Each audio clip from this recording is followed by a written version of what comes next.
नमस्कार बच्चों, स्वागत आप सबों को स्टडी टाइम यूट्यूब चैनल पर। बच्चों, इस वीडियो के माध्यम से कक्षा 8 क्लास हिंदी का जो सेकेंड चैप्टर है, सेकेंड अध्याय है धातु एवं अधातु। तो इस वीडियो के माध्यम से दोस्तों आपको रीडिंग करके जो सो पूरा बताने वाले हैं और इसका एक्सपेरिमेंट वीडियो भी देखेंगे। तो आप जो सो वीडियो को ध्यान से देखिएगा और वीडियो को लास्ट तक जो सो जरूर देखिएगा, तब आपको जो सो यह अध्याय पूरा तरह से समझ में आ जाएगा। तो चलिए देखते हैं, और अब वीडियो को एक एक पार्ट को मैं समझा के बताता जाऊंगा और आप जो सो वीडियो को ध्यान से देखते जाइएगा। तो चलिए देखते हैं। देखिए, कहा जाता है आप अपने दैनिक जीवन में विभिन्न प्रकार की वस्तु को देखते हैं। इन में से कुछ नीचे दिए गए कुछ चित्र नीचे दिए गए हैं, जिनका अवलोकन कीजिए। ये किन पदार्थों से बने हुए हैं। देखिए, कहने का अर्थ ये है कि कहा जा रहा है कि आप दैनिक जीवन में अपने जीवन में जो सो अनेक प्रकार की वस्तु को देखते हैं, और वह वस्तु जो सो देखते हैं वो आपके सामने यहाँ जो सो चित्र के रूप में प्रस्तुत किया गया है। तो ये सारे वस्तुएं को आप देखें तो ये किन किन वस्तु पदार्थ से बनता है, यही पूछा जा रहा है। तो अब आगे देखते हैं। देखिए, आप देख सकते हैं क्या है।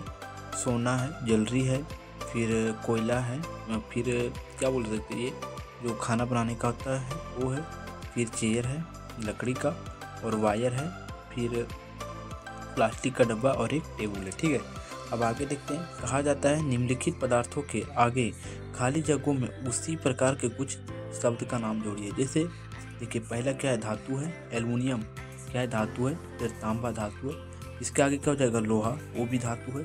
फिर क्या हो जाएगा, सोना, चांदी, ये भी धातु के कतार में चलते गए। अब दूसरा नीचे वाला क्या है, ये अधातु है। जैसे रबर है, लकड़ी है, प्लास्टिक हो जाएगा, और ग्रेफाइट, ये सब जो सो अधातु है। ठीक है, अभी आपको अध्याय के अंदर पूरा तरह से बताने वाले हैं। आप वीडियो को धैर्यपूर्वक देखिएगा, और आपको इस वीडियो में जो सो एक्सपेरिमेंट भी आपको मैं दिखाते जाऊंगा। अब एक्सपेरिमेंट को जो सो जरूर देखिएगा, तब आपको पूरा समझ में आ जाएगा। ठीक है, तो चलिए अब आगे देखते हैं। देखिए, कहा जाता है क्या इन सभी पदार्थों के गुण एक समान है। क्या ये सभी जो पदार्थ आप देखें उसका गुण सभी का एक समान है। एक समान अगर है तो उसके बारे में एक समान है। पदार्थों के नाम नीचे सारणी में दिए गए हैं, गुणों के आधार पर अंकित कीजिए। इसका नाम जो है सो गुण के आधार पर जो सो हमें अंकित करना है। कहने का अर्थ ये बनता है, देखिए चमकीला है। कौन सा पदार्थ जो चमकीला है, तो वह हो सकता है सोना, हो सकता है।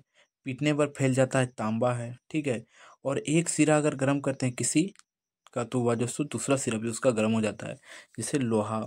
फिर वह धातु तन्य है।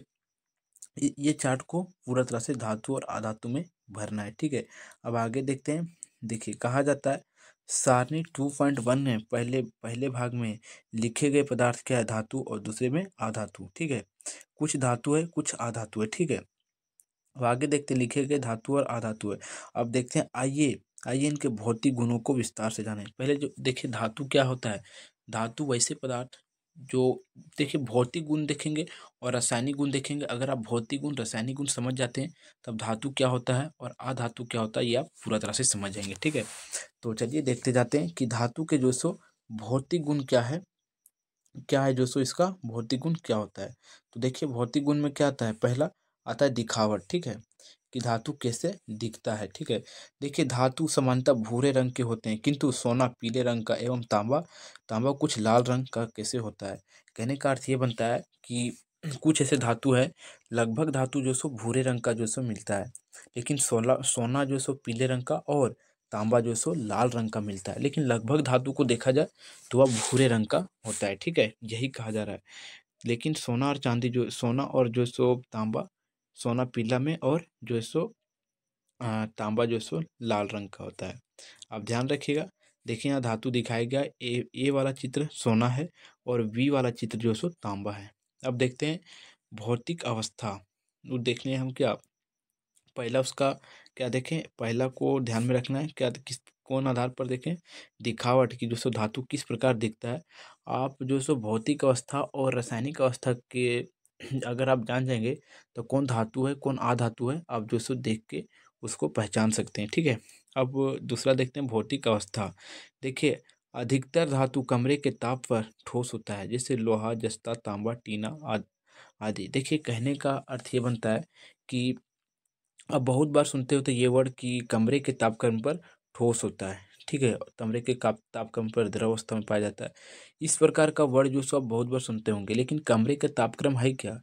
इसे कहने का अर्थ ये बनता है कि रूम टेम्परेचर, जैसे हमारे वायुमंडल का टेम्परेचर कितना है, मान लीजिए कि 32 डिग्री टेम्परेचर है, 35 डिग्री टेम्परेचर है, तो 32 डिग्री या 35 डिग्री टेम्परेचर पर जो धातु है वह जो सो सभी ठोस अवस्था में पाया जाता है। समझिए मेरे बात को।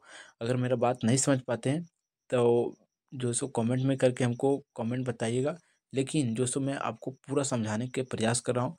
जैसे कि 35 डिग्री टेम्परेचर है, ठीक है, तो 35 डिग्री टेम्परेचर पर या 50 डिग्री टेम्परेचर है इन्वायरमेंट का, तो उस टेम्परेचर पर जो धातु जो है क्या होता है, वो अपने उसी अवस्था में पाया जाता है। ठोस है तो ठोस ही अवस्था में रहते हैं।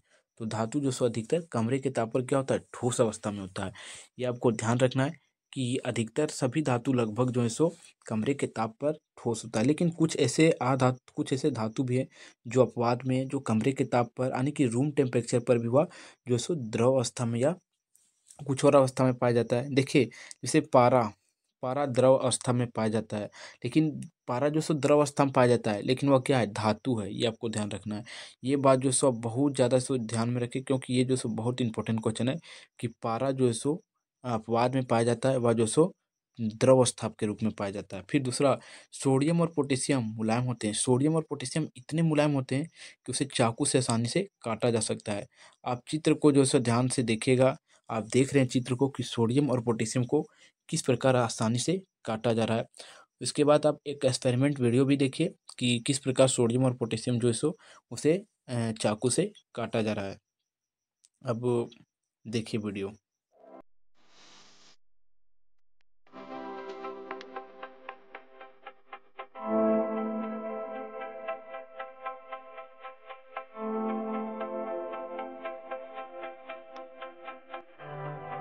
तो देखने के बाद आप समझ गए होंगे कि सोडियम और पोटेशियम जो है सो कितना जो है सो मुलायम धातु होता है। इसे आपको लाइव दिखा दें कि यह जो सो कितना हम नॉर्मल चाकू से जो है सो कितने आसानी से कट जा रहा है। एक धातु होने के कारण यह कट जा रहा है, और यह जो सो धातु है तो पर भी कट जा रहा है। अधातु होता तो पर भी कटता, अगर इसका इस प्रकार का नेचर होता, गुण होता तो।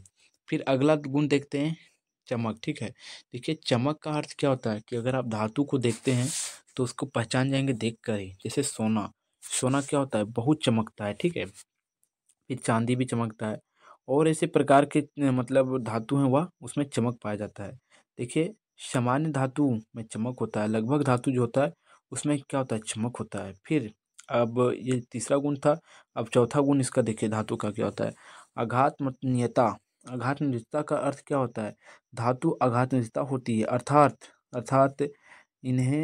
इन्हें ठोकने पीटने पर बिना टूटे ये पतली चादर या पात्रों में परिवर्तन हो सकती है, जैसे सोना, चांदी, तांबा। कहने का अर्थ ये बनता है कि आप जो सो एल्युमिनियम फॉयल को देखे होंगे, एल्युमिनियम फॉयल में क्या किया जाता है, उसमें खाना रखा जाता है। क्यों रखा जाता है खाना, आप उसको देखे होंगे कि वह जो सो एक धातु होता है, उसे जो सो इतना जो सो मतलब वो आघात में देता होता है, इतना पीटा जाता है कि वह जो सो एक पन्नी की तरह बन जाता है।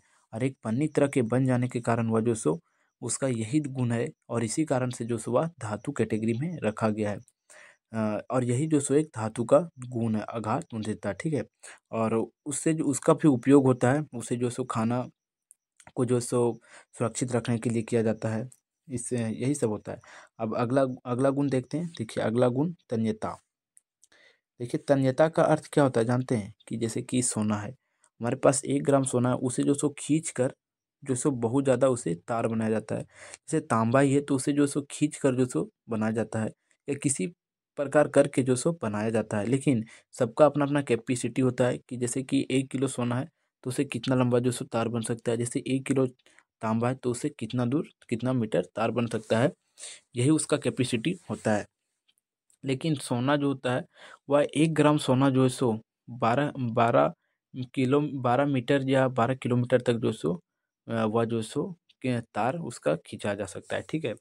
ये सोना का कैपेसिटी होता है। अब देखिए, धातु धातु लचीले होते हैं, जितने भी धातु होते हैं अधिकतर लचीले होते हैं, इसी कारण से धातु को पतले परतों में खींचा जा सकता है। जैसे चांदी, तांबा, सोना, ये बहुत लचीले धातु होते हैं। इसे जो सो बहुत पतली तारों में जो सो इसे खींचा जा सकता है, इतना ये पतले होते हैं। फिर अगला गुण है आघात वर्णनीयता। आघात वर्णनीयता का अर्थ होता है धातु आघात वर्णनीयता होता है, इन्हें किसी चीज से चोट मारने या बजाने पर ये मधुर मधुर आवाज गूंजने वाली ध्वनि उत्पन्न करती है। देखिए, कहने का अर्थ ये बनता है कि धातु का एक और नेचर होता है, उस नेचर से भी आप समझ सकते हैं।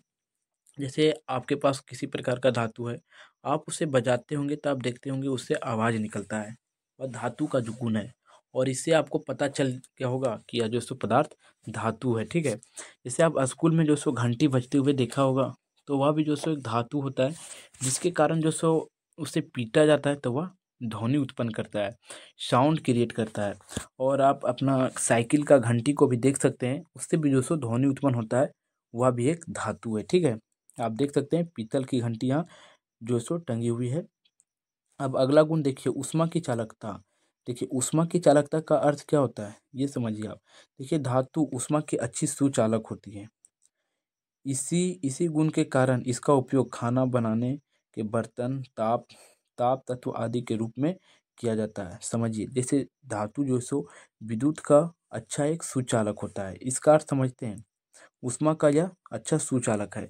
मतलब जैसे कि अगर जैसे कि लोहा का बर्तन है, उसे गर्म करते आप तो वह जो सो बहुत जल्दी गर्म हो जाता है। और इसी जगह पर जो सो आप प्लास्टिक को गर्म कीजिए, तो प्लास्टिक को गर्म करेंगे तो वह गर्म थोड़ी होगा, वह पिघल जाएगा। तो इससे यह पता चलता है कि यह धातु नहीं है। लेकिन जो धातु रहेगा वह गर्म हो जाएगा। और धातु में भी जो सो कुछ ऐसे गुण है कि कोई धातु जो सो बहुत जल्दी गर्म होता है, कोई धातु थोड़ी धीमी गति से गर्म होता है, यही तो होता है। ठीक है, अब फिर अगला टॉपिक क्या है, अगला गुण क्या है इसका, विद्युत की सुचालक। विद्युत की सुचालक, जिससे विद्युत एक सिरे से दूसरे सिरे तक जा सकता है, उसे विद्युत का सुचालक कहते हैं। कहने का अर्थ सुनिए, धातु विद्युत की अच्छी सुचालक होती है। यही कारण है कि बिजली की तार तांबे जैसी धातु से बनाई जाती है। कुछ धातु दूसरे धातुओं की तुलना में विद्युत को बहुत आसानी से प्रवाहित करने देती है, जैसे चांदी। चांद कहने का अर्थ ये बनता है कि विद्युत का सुचालक आने की, जैसे कि आपके पास लकड़ी है, तो लकड़ी क्या होता है, लकड़ी से आप अगर करंट करंट को फॉलो करवाना चाहते हैं, आर पार करवाना चाहते हैं। आर पार का अर्थ ये होता है कि एक सिरा पर लकड़ी के तार रख दीजिए, दूसरा सिरे पर बल्ब को जलाइए तो जलेगा नहीं, जलेगा। यानी कि यह जो सो विद्युत का कुचालक है। लेकिन आप अगर तांबे का तार ले लें, लोहे की तार ले लें, उससे जो सो बल्ब जल जाएगा, अगर उससे जो सो आप करंट पास करवाना चाहेंगे तो आप जो सो बैटरी के माध्यम से करके देख सकते हैं। और इसका आगे भी मैं एक्सपेरिमेंट वीडियो दिखाऊंगा, वीडियो में लास्ट तक बने रहिएगा। सभी टॉपिक का जो सो जितने क्रियाकलाप है सबका जो सो मैं आपको एक्सपेरिमेंट वीडियो में दिखाते जाऊंगा। ठीक है, देखिए, को अन्य की अपेक्षा आसानी से प्रभावित करती है। यह विद्युत का सबसे अच्छा चालक है। चांदी जो है ना, देखिए सभी वस्तु तो विद्युत का, जितने भी धातु हैं लगभग वह विद्युत के सुचालक है, लेकिन सोना और चांदी है, यह सबसे अच्छा सुचालक है। यह विद्युत का सबसे अच्छा कंडक्टर है, सुचालक है। कौन, आपको ध्यान में रखना है कि विद्युत का सबसे अच्छा धातु कौन सा है, सोना और चांदी। ठीक है, अगर ये बात आपको पूरा तरह से ध्यान में रखना है कि विद्युत का सबसे अच्छा जो है सुचालक वस्तु सोना और चांदी है। फिर आगे सोना सोना और चांदी विद्युत के अच्छे सुचालक होने के साथ ही ऊष्मा के भी अच्छे चालक है। और यह विद्युत के सुचालक होने के साथ जो है सो यह ऊष्मा के भी सुचालक है। ठीक है, फिर आगे, इस कारण चांदी और सोना के तार में विद्युत शक्ति का ह्रास अधिक होता है। कहने का अर्थ ये बनता है कि अगर इससे जो सो विद्युत धारा प्रवाहित किया जाए तो यह जो सो बहुत अच्छा विद्युत का सुचालक जो होगा। फिर इसके अतिरिक्त सोना और चांदी बहुत महंगा है, बहुत महंगा होता है। और ऐसे ऐसे ही एल्युमिनियम एल्युमिनियम सबसे सस्ता होता है और हल्का भी होता है, किंतु इसे लचीलापन कम होने के कारण कारण इसे कई बार मोड़ आने पर यह टूट जाता है। और इससे भी जो सो सोना और चांदी से भी सस्ता क्या होता है, एल्युमिनियम। लेकिन यह जो सो बहुत लचीला धातु होता है, जिसके कारण से कहीं मोड़ आने पर यह जो सो टूट जाता है, और टूट जाने से यह हानिकारक हो जाता है। लेकिन एल्युमिनियम एल्युमिनियम एक ऐसा धातु है जो, यह सस्ता भी है, उतना भी सस्ता नहीं है, यह सस्ता भी है, और यह मुड़ने पर भी जो सो नहीं टूटता है।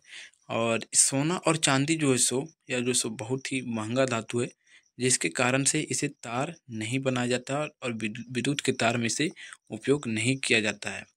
अब देखते हैं आगे, समझिए। देखिए एक क्रियाकलाप है, इस क्रियाकलाप को पहले पढ़ते हैं, उसके बाद इसका एक्सपेरिमेंट वीडियो भी मैं आपको भी दिखाऊंगा, आप ध्यान से देखिएगा। देखिए कहा जाता है क्रियाकलाप में सामग्री लीजिए जो जो आपको लेने को कहा जा रहा है, जैसे धातु का छल्ला, कोयले का टुकड़ा, तांबे का तार, रबड़ बैटरी, लोहे की चाबी, ठीक है। और क्रियाकलाप, एक विद्युत परिपथ बनाइए, ठीक है। जैसे जैसे कि चित्र में दिखाया गया है, जिस प्रकार आपको चित्र में दिखाया गया है उसी प्रकार आप अपने जो सो कॉपी में या आप एक्सपेरिमेंट करेंगे तो उस प्रकार जो सो आपको चित्र बनाना है। अब लोहे की चाबी के स्थान पर बारी बारी के एक सामग्री रखते जाइए। जो कोयला लिए हैं आप, जो तांबे का तार लिए हैं, ये सबको बारी बारी से रख के देखते जाइए। अगर जिससे जो सो विद्युत धारा जो सो प्रवाहित हो जाता है, बल्ब जल जाता है, आप जान जाइए कि वह जो सो विद्युत का सुचालक वस्तु है। और जिससे पार नहीं होता है विद्युत धारा, जिससे बल्ब नहीं जल रहा है, वह जो सो विद्युत का कुचालक है। अब जो सो आपको एक्सपेरिमेंट वीडियो दिख रहा होगा, आप देख सकते हैं उसमें कि पिन के माध्यम से जो सो किस प्रकार विद्युत धारा प्रवाहित किया जा रहा है, ठीक है। तो चलिए देखते हैं वीडियो।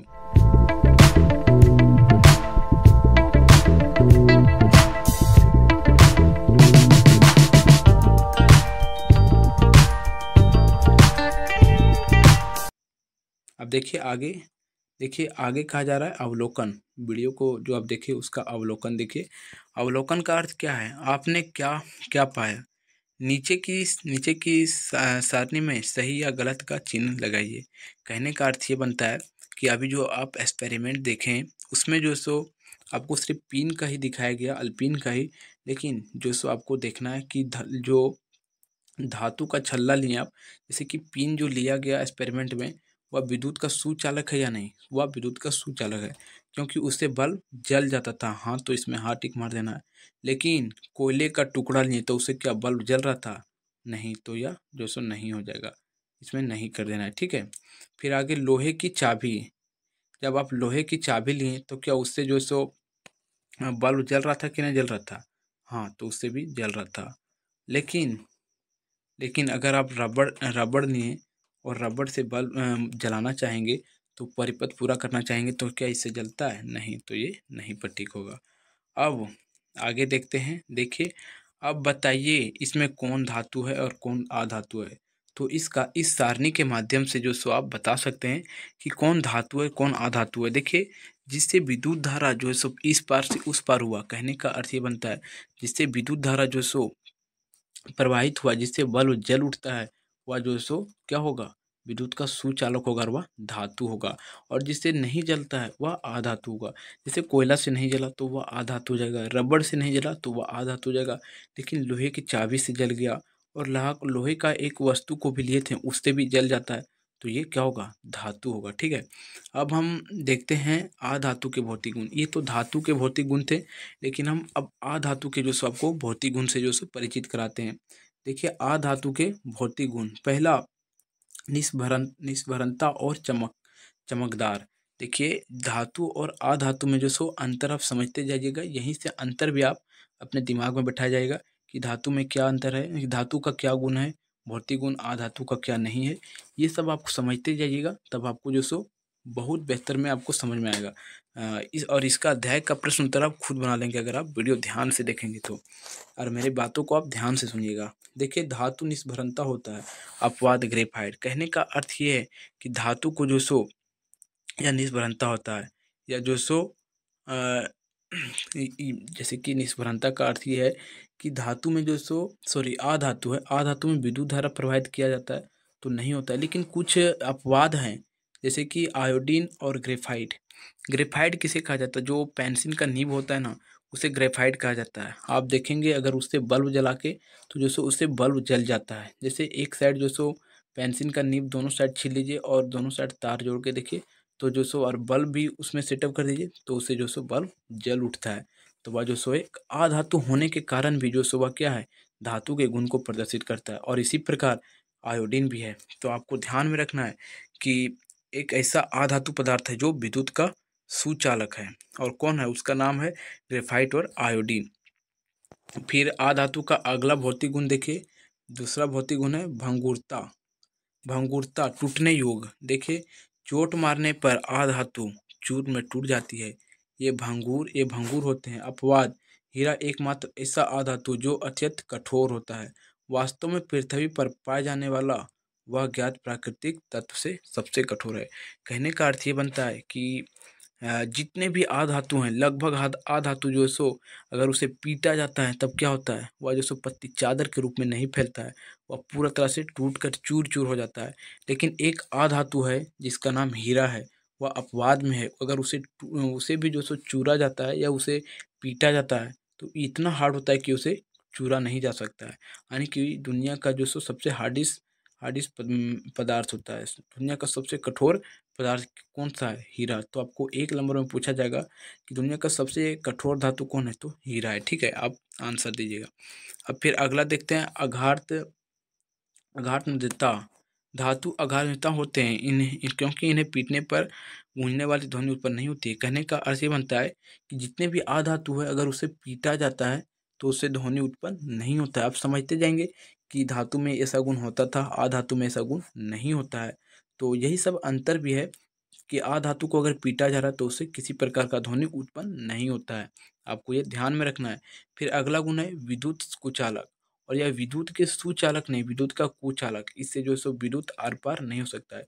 जैसे एक हाथ में आप जो सो रबड़ का कुछ पकड़े हुए हैं और उससे विद्युत धारा के तार को भी छू रहे हैं तो क्या आपको करंट मारेगा? नहीं। लेकिन आप लोहे की छड़ पकड़े हुए हैं और उससे जो सो आप तार, जो इलेक्ट्रिक करंट है उसे छूने का प्रयास कर रहे हैं तो आपको करंट लग जाएगा।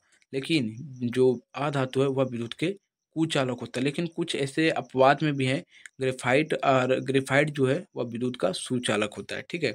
और ग्रेफाइट और आयोडीन एक ऐसा पदार्थ है जिसमें चमक होता है, और यह जो सो क्या है, या जो है सो अधातु है। ठीक है, आपको ध्यान में रखना है अधातु होने के कारण भी।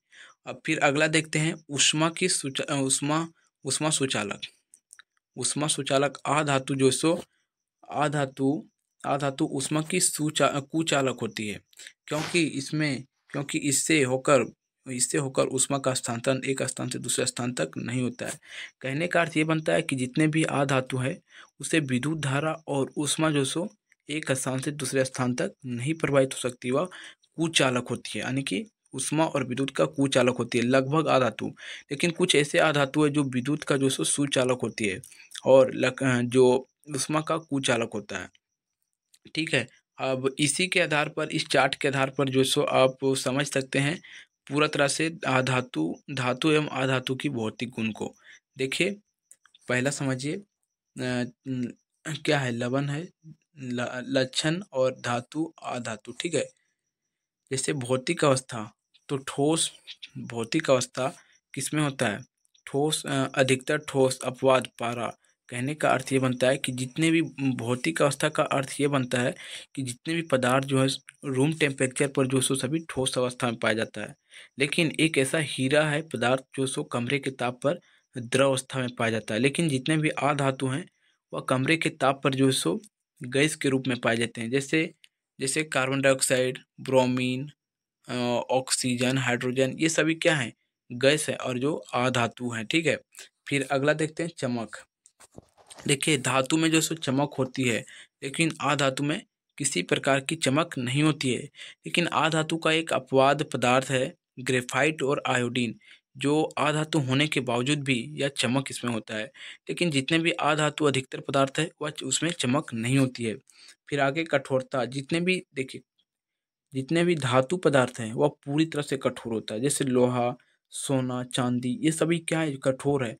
लेकिन कुछ अगर अपवाद में देखा जाए, जैसे कि सोडियम और पोटेशियम, ये इतने नॉर्मल होते हैं कि इसे चाकू से आसानी से काटा जा सकता है।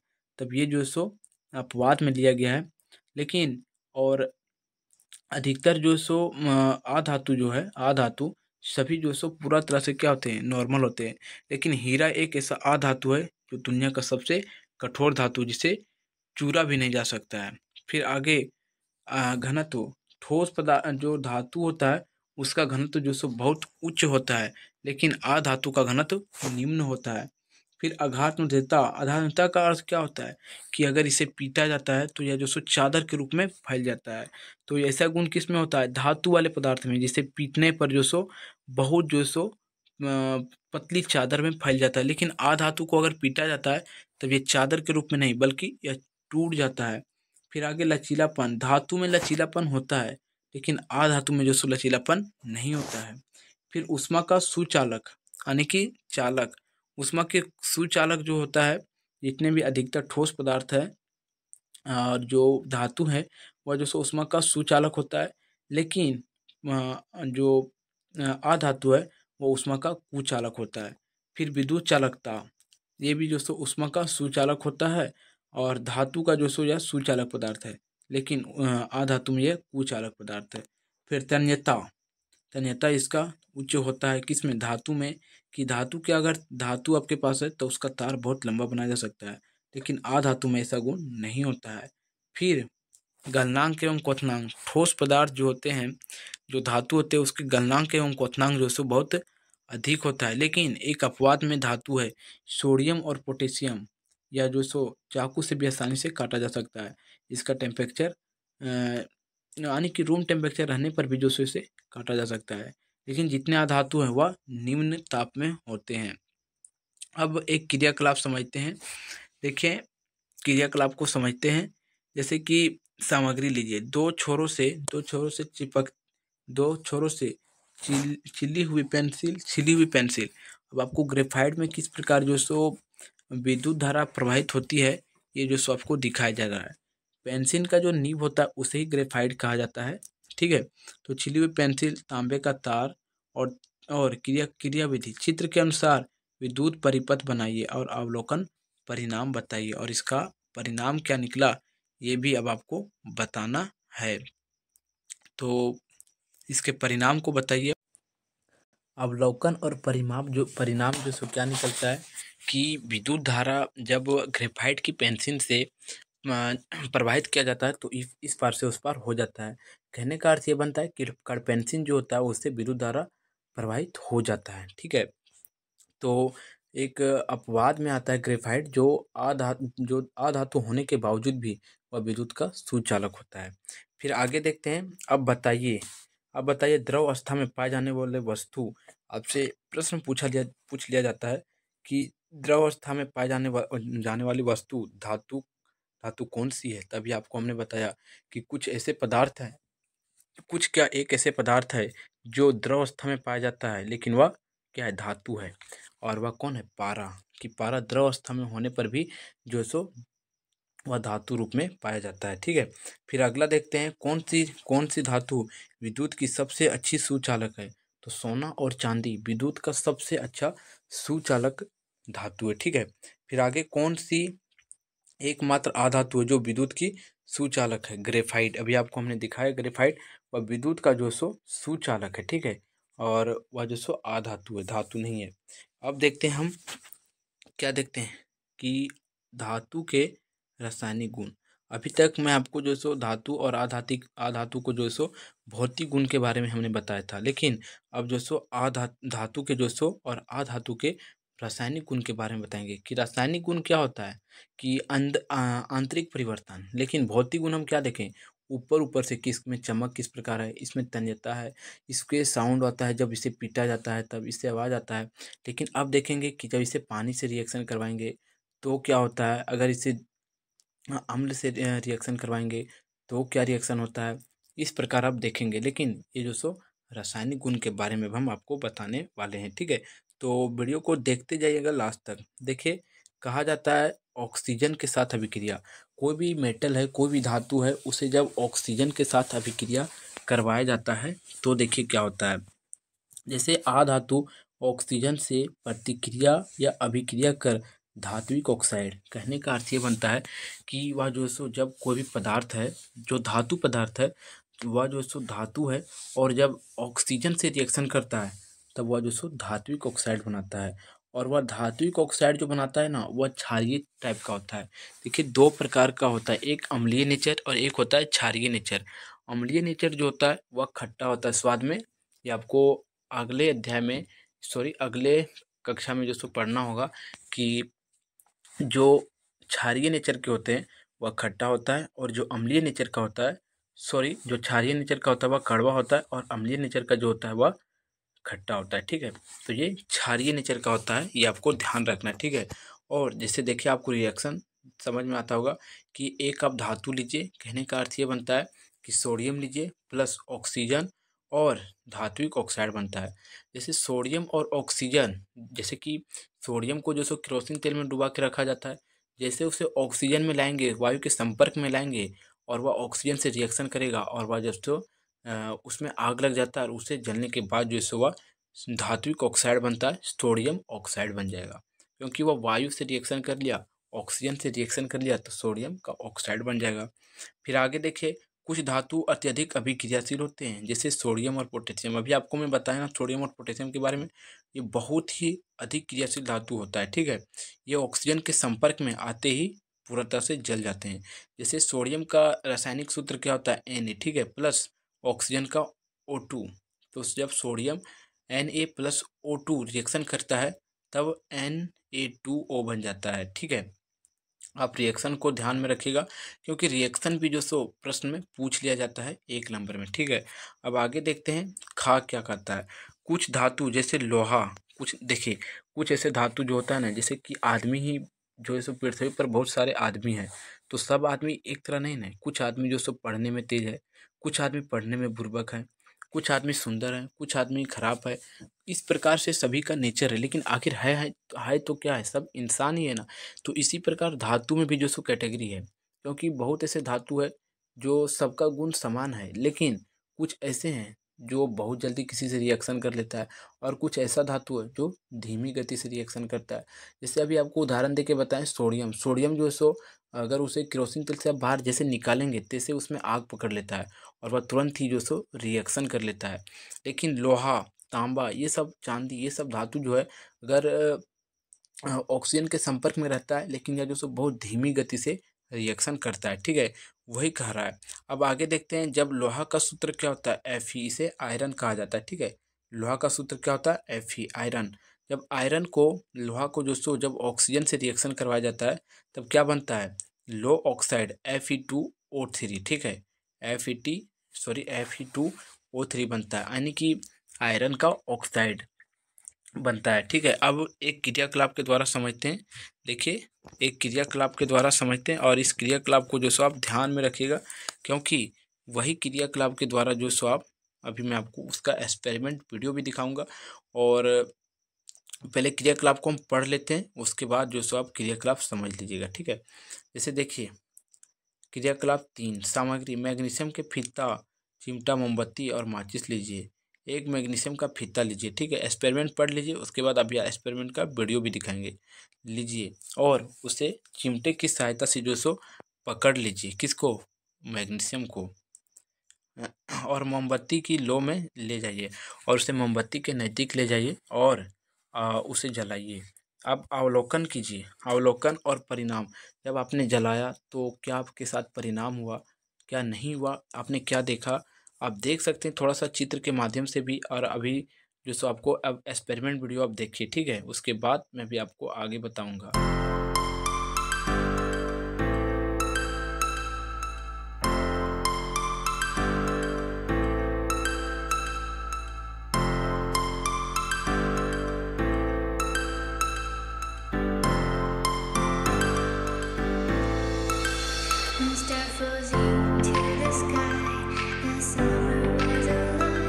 तो देखिए, अब एक्सपेरिमेंट वीडियो आप देख लिए, उसके बाद देखिए क्या होता है। एक आपने देखा भी एक्सपेरिमेंट वीडियो में कि एक चमकती सफ़ेद प्रकाश के साथ जलता है, जो वह जला आपको दिखा, जो मैग्नीशियम का रिबन जला, मैग्नीशियम का फीता जला, वह एक सफ़ेद प्रकाश के साथ जला और मैग्नीशियम ऑक्साइड की सफ़ेद राख बन गया और वह जल के क्या बन गया, राख के रूप में बन गया। यानी कि रिएक्शन किस प्रकार हुआ, मैग्नीशियम Mg प्लस O2, जब मैग्नीशियम ऑक्सीजन, O2 इसलिए लिखा जाता है क्योंकि ऑक्सीजन की बात हो रहा है। जब मैग्नीशियम जो सो ऑक्सीजन से रिएक्शन किया तब मैग्नीशियम ऑक्साइड बन गया।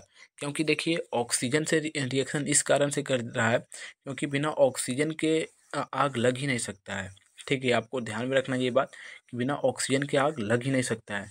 तो ऑक्सीजन से रिएक्शन करके मैग्नीशियम का ऑक्साइड बना लेता है आग ऑक्सीजन के साथ जल के, ठीक है।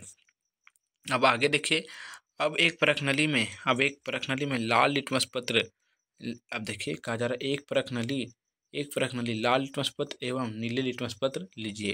देखिए, लाल लिटमस पत्र और नीले लिटमस पत्र के बारे में आपको नहीं पता है तो आप देख सकते हैं कि लाल लिटमस पत्र क्या होता है और नीले लिटमस पत्र क्या होता है। आपको स्क्रीन पर दिख रहा होगा, आप देख लीजिए पहले कि लाल लिटमस पत्र क्या है और नीला लिटमस पत्र क्या है। ठीक है, अब देखिए इसके बारे में। देखिए, थोड़ा सफ़ेद राख को इस प्रश्नावली में लीजिए, जो मैग्नीशियम के रिबन को आप जलाएं उसका राख को लीजिए और अच्छी तरह हिलाइए। इस घोल को लाल एवं नीले लिटमस पत्र से जांच कीजिए। कहने का अर्थ ये बनता है कि अभी आपको सबसे पहले हम बताएंगे, इस जगह पर बताएं कि देखिए कि जितने भी, देखिए आप समझिए यहाँ से कि जितने भी धातु अगर रिएक्शन करते हैं, धातु से ऑक्सीजन रिएक्शन करता है तो उससे क्षारीय ऑक्साइड बनता है। ठीक है, क्या बनता है? क्षारीय ऑक्साइड बनता है। ये आपको ध्यान रखना है, जो धातु से रिएक्शन करता है। लेकिन जो अधातु से रिएक्शन करके बनाएंगे वह अम्लीय ऑक्साइड बनेंगे। ठीक है, ये आपको ध्यान रखना है। तो क्षारीय ऑक्साइड जो होता है वो लाल लिटमस पत्र को क्या करता है, क्या नहीं करता है, अभी अवलोकन देखिए। ठीक है, उसका परिणाम क्या है जब लिटमस पेपर से उसे चेक किया गया तो देखिए अवलोकन एवं परिणाम, लाल लिटमस पत्र नीला रंग में परिवर्तन हो जाता है।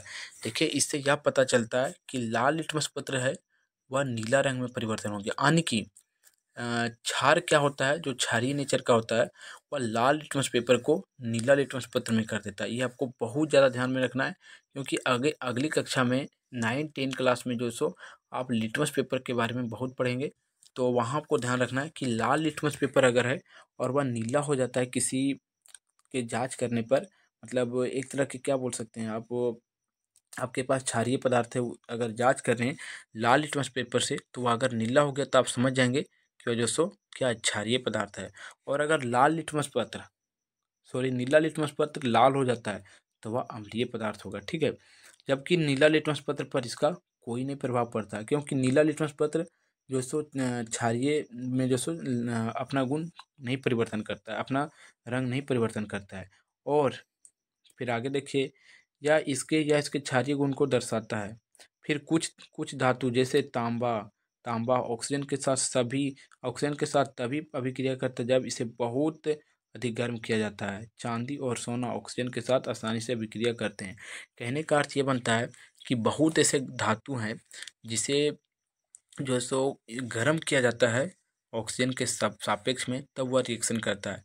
लेकिन सोडियम, पोटेशियम, ये सभी धातु इतने मतलब रिएक्शनशील होते हैं, इतने ज़्यादा जो सो या अभिक्रियाशील होते हैं कि इसे केरोसिन तेल से जैसे ही निकाला जैसा जाता है तैसे ही इसमें आग पकड़ लेता है।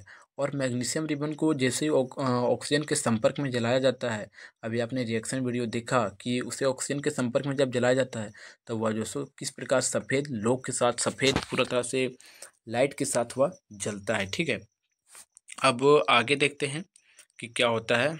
देखिए, लोहा, तांबा, जस्ता कुछ ऐसे धातु हैं जो बहुत लंबे समय तक आर्द्र वायु के संपर्क में रहने पर उनमें जंग लग जाता है और उस धातु के ऑक्साइड में परिवर्तन हो जाता है। देखिए, कहने का अर्थ ये बनता है कि देखिए आपको मैंने पहले ही बताया था कि पृथ्वी पर सभी एक तरह के व्यक्ति नहीं हैं। उसी प्रकार जो सो धातु में भी एक तरह, सभी में एक तरह का गुण नहीं है, किसी में ना किसी में चेंज है। जैसे सोडियम बहुत अधिक क्रियाशील धातु है, लेकिन लोहा को जो सो जब ऑक्सीजन के संपर्क में जब खुला छोड़ दिया जाता है, या अन्य पदार्थ भी है, अन्य धातु भी है, उसे छोड़ दिया जाता है तो वह जो सो ऑक्सीजन से रिएक्शन करता है। ऐसा नहीं कि ऑक्सीजन से रिएक्शन नहीं करता है, लेकिन वह बहुत धीमी गति से करता है। वह बहुत दिनों के बाद जो सो उसमें जंग लगता है। ठीक है, यह कहा जा रहा है वह जो सो बहुत धीमी गति से रिएक्शन करता है। अब जो सो धातु को जब पानी से अभिक्रिया करवाया जाता है, देखिए लिखा गया है कि पानी के साथ अभिक्रिया, कि जब धातु को पानी के साथ अभिक्रिया करवाया गया तब इससे जो सो हमें क्या जो सो परिणाम मिलता है। देखिए, धातु पानी के साथ अभिक्रिया कर या तो ऑक्साइड बनाती है या हाइड्रो ऑक्साइड एवं हाइड्रोजन गैस मुक्त करती है। कहने का अर्थ ये बनता है कि कोई भी धातु है, जैसे सोना है, चांदी है, अगर इसे पानी के साथ रिएक्शन करवाया जाता है तो क्या होता है, ये जो सो हाइड्रोजन गैस या हाइड्रोक्साइड बनाती है। समझे? अभी आपको मैं इसका क्रियाकलाप भी दिखाऊंगा, आप वहाँ से भी समझ जाएंगे क्रियाकलाप देख के। ठीक है, अब देखिए, अगर धातु आपके पास है, रिएक्शन को समझिएगा, धातु आपके पास है जैसे कि सोडियम है प्लस पानी है, और सोडियम को जैसे ही पानी में डालेंगे आप तो धात्विक ऑक्साइड बना देता है और हाइड्रोजन गैस बना देता है। फिर आगे देखिए कुछ अधिक अभिक्रियाशील जैसे सोडियम और पोटेशियम ठंडे पानी के साथ भी तेजी से अभिक्रिया कर लेते हैं। लेकिन कुछ ऐसे धातु होते हैं जैसे कि सोडियम और पोटेशियम ये ठंडे जल के साथ अभिक्रिया कर लेते हैं। लेकिन कुछ जो सो कम अभिक्रियाशील धातु हैं जैसे कि लोहा, सोना, तांबा, ये सब जो सो गर्म पानी के साथ अभिक्रिया करता है। लेकिन सोडियम और पोटेशियम जो सो इसे ठंडे पानी के साथ ही या जो सो तुरंत रिएक्शन अभिक्रिया कर लेता है। इसका रिएक्शन का वीडियो मैं भी आपको दिखाने वाला हूँ, तो ध्यान से देखिएगा उस वीडियो को, ठीक है। लेकिन थोड़ा सा पहले समझ लेते हैं। लेकिन देखिए यहाँ चूंकि सोडियम एवं पोटेशियम ऑक्सीजन ऑक्सीजन तथा ऑक्सीजन तथा दोनों के साथ तेजी से अभिक्रिया करता है, इसलिए इसे केरोसिन तेल में डुबाकर रखा जाता है। आप समझ लीजिए कि सोडियम और पोटेशियम को केरोसिन तेल में क्यों डुबा के रखा जाता है, क्योंकि यह जो है सो बहुत ही अभिक्रियाशील धातु होता है। जैसे ही इसे केरोसिन तेल से बाहर निकाला जाता है तैसे ही इसमें आग पकड़ लेता है, क्योंकि यह ऑक्सीजन के संपर्क में आ जाता है और आग पकड़ लेता है।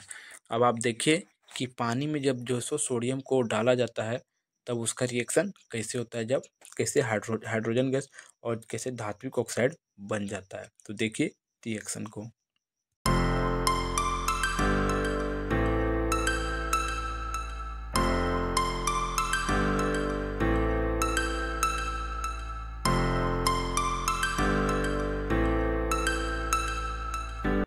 देखिए अब आप रिएक्शन देख लिए।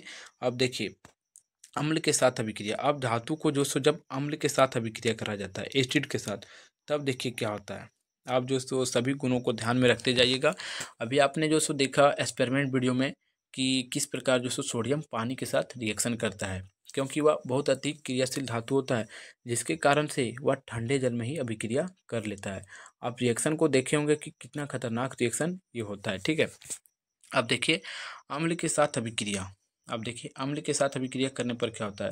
देखिए धातु धातु तनु अम्ल जैसे जैसे हाइड्रोक्लोरिक अम्ल के साथ अभिक्रिया कर लवण बना देती है एवं हाइड्रोजन गैस मुक्त करती है। कहने का अर्थ ये बनता है कि जितने भी धातु है अगर अम्ल के साथ रिएक्शन करता है, जैसे कि धातु हो गया और सल्फ्यूरिक अम्ल H2SO4 या HCl हाइड्रोक्लोरिक अम्ल है, ठीक है। अगर वह रिएक्शन करता है तब क्या बनाता है, धात्विक ऑक्साइड प्लस हाइड्रोजन गैस। आपको एक बात समझ में आएगा कि जितने भी क्या है धातु है वह जो सो अम्ल के साथ अभिक्रिया करके धात्विक ऑक्साइड हमेशा बनाएगा और जो सो हाइड्रोजन गैस हमेशा मुक्त करेगा। आप हाइड्रोजन गैस जो सो सभी धातु जो सो अम्ल के साथ रिएक्शन करके जो सो मुक्त करता है। फिर आगे परंतु ये अभिक्रिया सभी धातु के साथ जैसे नहीं होता है, एक जैसा नहीं होता है यही, लेकिन सबका जो सो गुण यही होता है, लेकिन सभी के साथ एक जैसा नहीं होता है। जैसे सोडियम है तो सोडियम बहुत तेजी गति से कर लेता है। अभी आपने जो सो एक्सपेरिमेंट वीडियो देखा, जैसे कि लोहा है तो वह धीमी गति से करता है, चांदी है और उससे भी थोड़ा धीमी गति से करता है। इस प्रकार होता है। सोडियम एवं मैग्नीशियम तनु हाइड्रोक्लोरिक अम्ल के साथ तेजी से अभिक्रिया करता है, लेकिन सोडियम और मैग्नीशियम यह जो सो बहुत तेजी गति से अभिक्रिया करता है, क्योंकि यह जो सो बहुत ही अधिक अभिक्रियाशील धातु है। जैसे सोडियम प्लस हाइड्रोक्लोरिक अम्ल, जब सोडियम और हाइड्रोक्लोरिक अम्ल रिएक्शन करता है तो सोडियम हाइड्रोक्साइड सोडियम क्लोराइड बनता है NaCl प्लस हाइड्रोजन गैस मुक्त हो जाता है, ठीक है। जैसे कि सोडियम क्लोराइड बन जाता है, NaCl बन जाता है और हाइड्रोजन गैस जो हाइड्रोक्लोरिक एसिड में होता है वह निकल जाता है और वह जो सो गैस बन के उड़ जाता है, ठीक है। ये दिखाया गया है। अब आगे देखिए मैग्नीशियम, जब मैग्नीशियम जो सो हाइड्रोक्लोरिक अम्ल के साथ रिएक्शन करता है Mg मैग्नीशियम अम्ल सॉरी हाइड्रोक्लोरिक अम्ल जब मैग्नीशियम से रिएक्शन करता है तब HCl के साथ जो सो Mg जुड़ जाता है MgCl, यानी कि magnesium chloride plus hydrogen gas उड़ जाता है बन के। तो क्या बन जाता है, magnesium chloride plus hydrogen gas. देखिए Mg प्लस HCl रिएक्शन करता है तो बनता है MgCl magnesium chloride plus hydrogen gas अलग हो जाता है, ठीक है। आप यहाँ तक समझ लिए होंगे। अब आगे देखते हैं। देखिए कुछ कहा जा रहा है कुछ धातु जैसे जस्ता एवं लोहा अम्ल के साथ मध्यम गति से अभिक्रिया करती है, जबकि कुछ धातुएं जैसे टीना एवं लेड लेड के साथ मंद गति से अभिक्रिया करती हैं। कुछ धातु जैसे सोना चांदी तांबा आदि तनु अम्ल के साथ अभिक्रिया नहीं करते हैं। कहने का अर्थ ये बनता है कि कुछ धातु हैं और कुछ धातु ऐसे भी धातु है जो बहुत जो है सो तीव्र गति से रिएक्शन कर लेते हैं, जैसे सोडियम पोटेशियम और जिंक है। 3-4 धातु ऐसे हैं। आप अगले कक्षाओं में जो सो इससे भी जो सो और अधिक अधिक धातु पढ़ेंगे, लेकिन अभी यहाँ इतना ही पढ़ना है। लेकिन कुछ जैसे कि धातु हैं जैसे लोहा है, जस्ता है, टीना है, ये सब जो सो अम्ल से रिएक्शन करते हैं, लेकिन थोड़ा सा धीमी गति में करते हैं। किसके अपेक्षा में? सोडियम पोटेशियम और जिंक के अपेक्षा में। और सोना चांदी जो है सो और तांबा ये जो सो हाइड्रोक्लोरिक अम्ल से रिएक्शन एसिड से यानी कि अम्ल से जो सुया रिएक्शन नहीं करते हैं, अभिक्रिया नहीं करते हैं। अब एक देखते हैं क्रियाकलाप। देखिए क्रियाकलाप, तनु हाइड्रोक्लोरिक अम्ल जस्ता का टुकड़ा और एक माचिस लीजिए। एक जो है सो क्या लीजिए? जस्ता का टुकड़ा लीजिए। जस्ता भी एक मेटल है। और तनु हाइड्रोक्लोरिक अम्ल यानी कि H2SO4 अम्ल लीजिए। तब क्या होगा? जस्ता जिंक सल्फाइड बन जाता है और हाइड्रोजन गैस अलग हो जाता है, यही होगा। ठीक है, और उससे हाइड्रोजन गैस निकलता है तो उसे माचिस वहाँ रखेंगे तो आप जो सो वहाँ पॉट पॉट की आवाज़ जैसे सुनाई पड़ेगा। अब बुलबुले उठते हुए देखा। एक जलती हुई माचिस की तिल्ली परखनली के मुंह के निकट लाने पर या पॉप की आवाज़ के साथ नीले रंग की लौ के साथ जलने लगता है। यह दर्शाता है कि मुक्त गैस हाइड्रोजन गैस है और इससे हमें पता चल जाता है कि वह गैस निकलता है तब हाइड्रोजन गैस है, क्योंकि कार्बन डाइऑक्साइड गैस क्या करता है? किसी भी चीज़ को जलने से बुझा देता है, लेकिन हाइड्रोजन गैस जो है सो वह बहुत ज्वलनशील गैस होता है, जिसके कारण से वह आवाज़ के साथ जलने लगता है। देखिए रिएक्शन आप देख सकते हैं कि जब जिंक जो है सो हाइड्रोक्लोरिक अम्ल HCl के साथ रिएक्शन करता है तब जिंक का chloride ZnCl2 plus hydrogen gas अलग हो जाता है।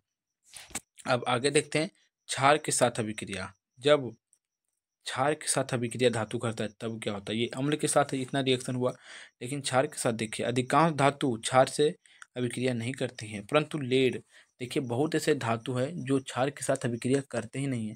लेकिन एक ऐसा धातु है लेड लेड जो जिसे सीसा पीड़ी भी कहा जाता है, पीड़ी इसका रासायनिक सूत्र होता है।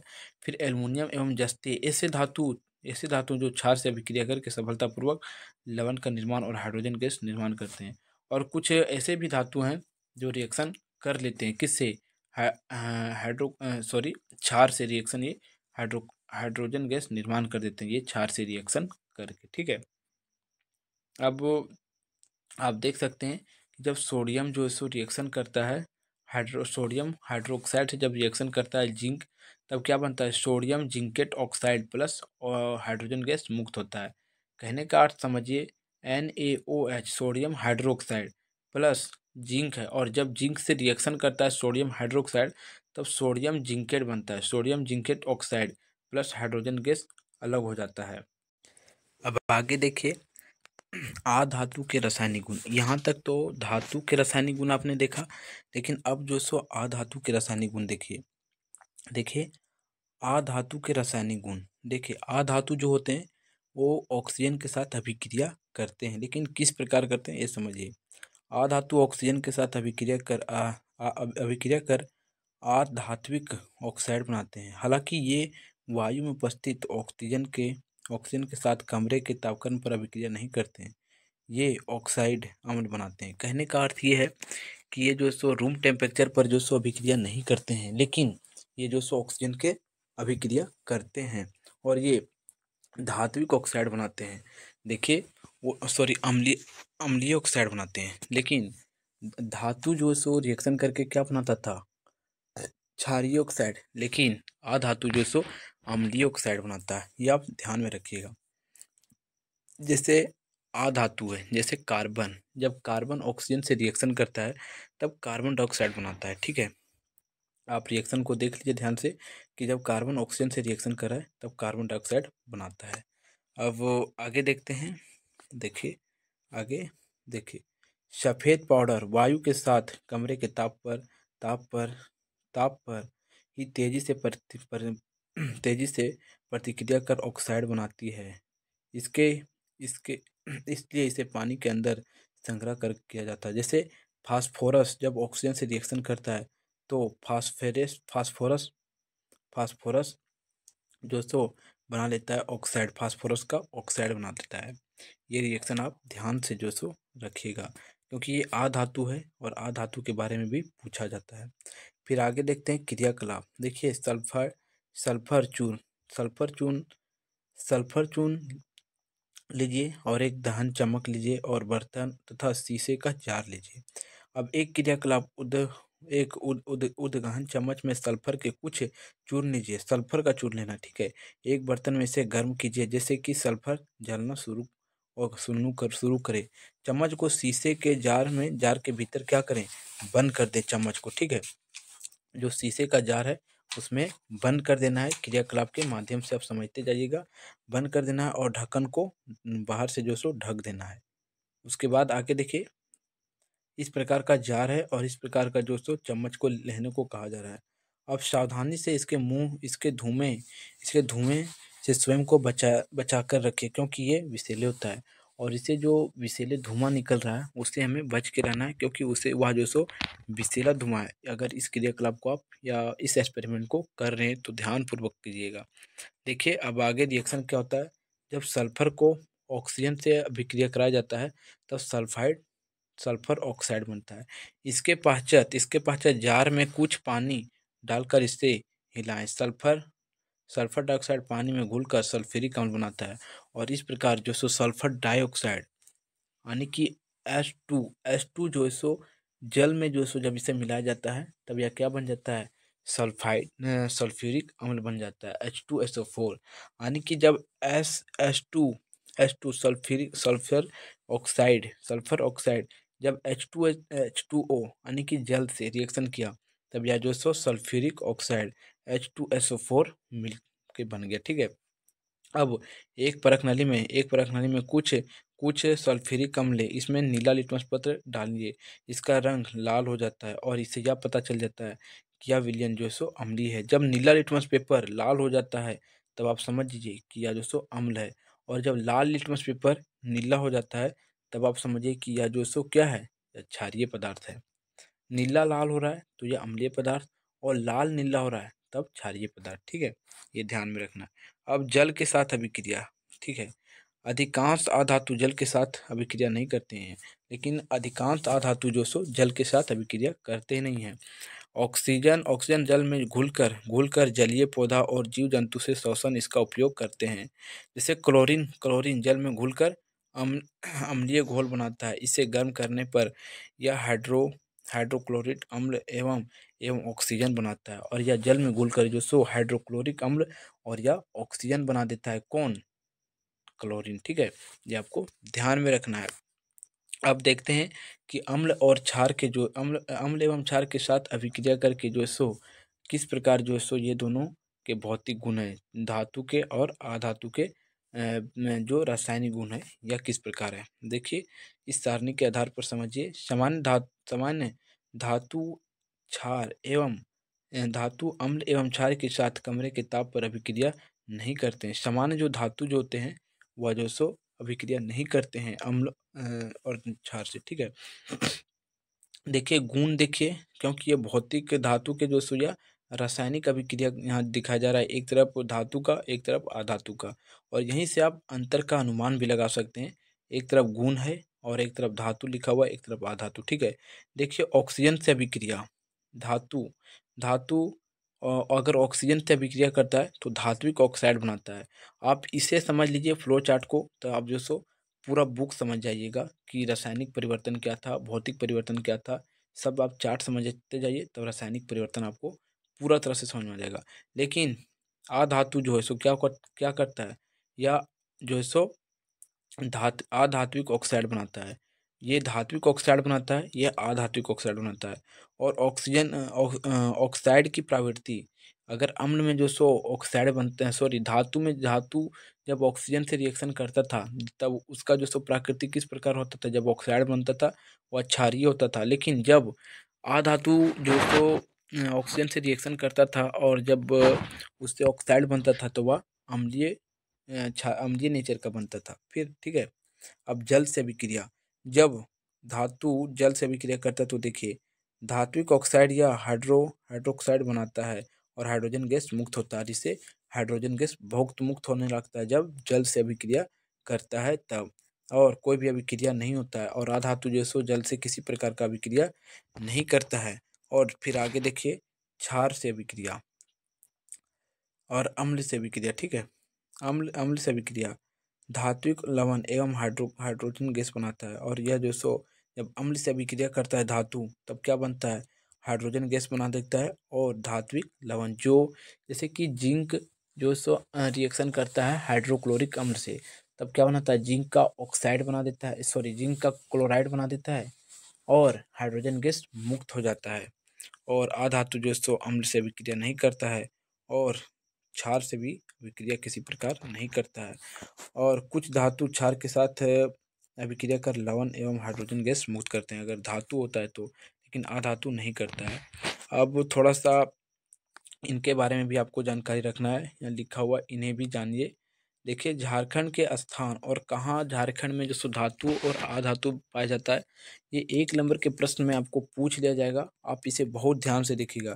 देखिए पूर्वी सिंहभूम क्या है, झारखंड का जिला है और पूर्वी सिंहभूम के किस किस जगह में बाड़ा, जमाड़ा, जो गुआ और कुर्बियो, इस जगह में जो सो लोहा और तांबा मिलता है ज़्यादा से ज़्यादा। फिर लोहरदगा में एल्युमिनियम मिलता है, लोहरदगा में एल्युमिनियम निकलता है। पूर्वी सिंहभूम में ये सॉरी पश्चिमी सिंहभूम था पहला वाला और पूर्वी सिंहभूम में यूरेनियम निकल रहा है।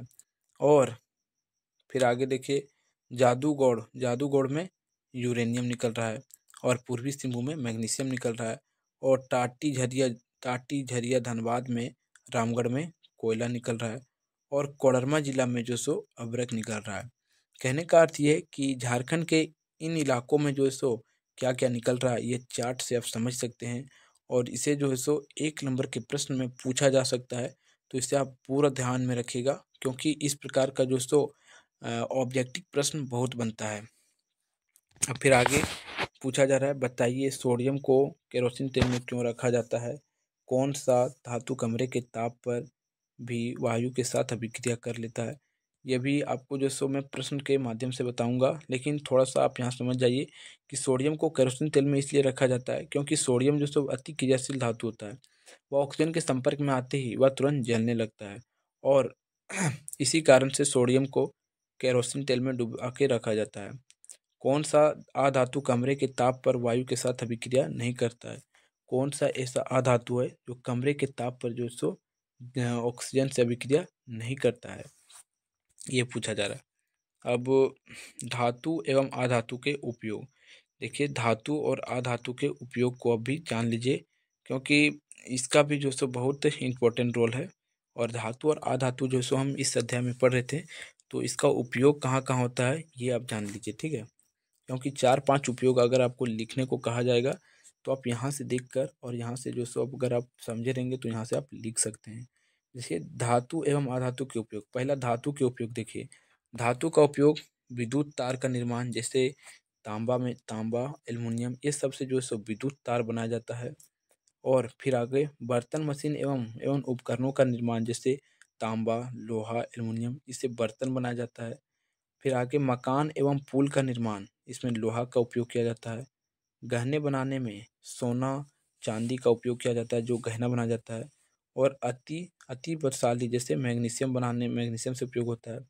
और खाद्य पदार्थ को सुरक्षित रखने के लिए एक पन्नी बनाया जाता है, वह एल्युमिनियम का पन्नी होता है, जिससे खाने का पदार्थ जो होता है वह पूरा तरह से सुरक्षित होता है। और विद्युत फ्यूज एवं खाना पकाने वाले बर्तन में जो होता है वह कौन सा मेटल से होता है, तो टीना का मेटल से होता है। और थर्मामीटर में क्या होता है, पारा होता है, वह भी एक धातु है। सबका उपयोग बताया जा रहा है कि किसका उपयोग कहाँ है।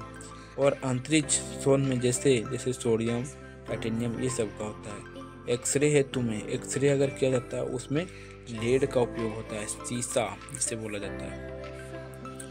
अब अधातु के उपयोग देखिए, अधातु का उपयोग जो सो ऑक्सीजन दहन एवं सजीव में शोषण के लिए, ठीक है, विटामिन वसा और प्रोटीन एवं कार्बोहाइड्रेट बर्तन के रूप में उपस्थित के लिए, कार्बन के अपरूप जैसे हीरा, ग्रेफाइट, कोयला आदि के रूप में। यही सब जो है सो अधातु का उपयोग है। फिर आगे हाइड्रोजन का ईंधन के रूप में, क्योंकि ये अधातु है तो इसे ईंधन के रूप में किया जा रहा है। हाइड्रोजन को वनस्पति घी उत्पन्न करने में, आयोडीन का रोगाणुनाशक के रूप में वह रोग को जो सो पूरा तरह से खत्म करता है। फिर आयोडीन का जो सो नमक के रूप में, और नमक के रूप में भी जो सो आयोडीन का इस्तेमाल किया जा रहा है।